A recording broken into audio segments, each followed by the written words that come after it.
തിരുവനന്തപുരം 1,50,000 രൂപയുടെ വ്യാജ സൗന്ദര്യവർദ്ധക വസ്തുക്കൾ പിടിച്ചെടുത്തുവെന്ന് മന്ത്രി വീണ ജോർജ്. സംസ്ഥാന ഡ്രഗ്സ് കൺട്രോൾ വകുപ്പിന്റെ ഓപ്പറേഷൻ സൗന്ദര്യ 3ാംഘട്ട പരിശോധനയിലാണ് വ്യാജ സൗന്ദര്യവർദ്ധക വസ്തുക്കൾ പിടിച്ചെടുത്തത്. കഴിഞ്ഞ ദിവസങ്ങളിലായി 101 സ്ഥാപനങ്ങളിലാണ് പരിശോധന നടത്തിയത്.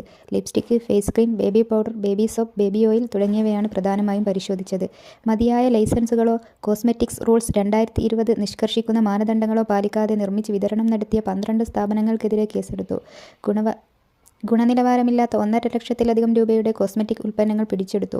59 സാമ്പിളുകൾ ശേഖരിച്ച് ലാബ് പരിശോധനയ്ക്ക് അയച്ചു. ഇവയുടെ പരിശോധനാഫലം വരുന്നതനുസരിച്ച് ശക്തമായ നടപടികൾ സ്വീകരിക്കുമെന്നതാണ് മന്ത്രി വീണ ജോർജ് വ്യക്തമാക്കുന്നത്. ഓപ്പറേഷൻ സൗന്ദര്യയുടെ 1ഉം 2ഉം ഘട്ടങ്ങളിൽ നടത്തിയ പരിശോധനകളിൽ സൗന്ദര്യവർദ്ധക വസ്തുക്കളിൽ ശരീരത്തിന് ഹാനികരമാകുന്ന അളവിൽ രാസവസ്തുക്കൾ ചേർത്തിട്ടുണ്ടെന്ന് കണ്ടെത്തിയിരുന്നു. ഏകദേശം 7,00,000 രൂപ വില വരുന്ന വിവിധ കോസ്മെറ്റിക് ഉൽപ്പന്നങ്ങൾ പിടിച്ചെടുക്കുകയും 33 സ്ഥാപനങ്ങൾക്കെതിരെ കേസെടുക്കുകയും ചെയ്തു. അന്ന് പരിശോധനയ്ക്ക് വിധേയമാക്കിയ ലിപ്സ്റ്റിക്, ഫേസ് ക്രീം സാമ്പിളുകളിൽ അനുവദനീയമായതിൽ കൂടുതൽ അളവിൽ മെർക്കുറിയുടെ അംശം കണ്ടെത്തിയിരുന്നു. ഇത് ആന്തരികാവയവങ്ങളെ വളരെ ബാധിക്കുന്ന തരത്തിൽ ദൂഷ്യഫലങ്ങൾ ഉണ്ടാക്കാൻ സാധ്യതയുള്ളതാണ്. ഈ കണ്ടെത്തലിനെ തുടർന്നാണ് പരിശോധനകൾ കൂടുതൽ കർശനമാക്കാൻ മന്ത്രി നിർദ്ദേശം നൽകിയത്.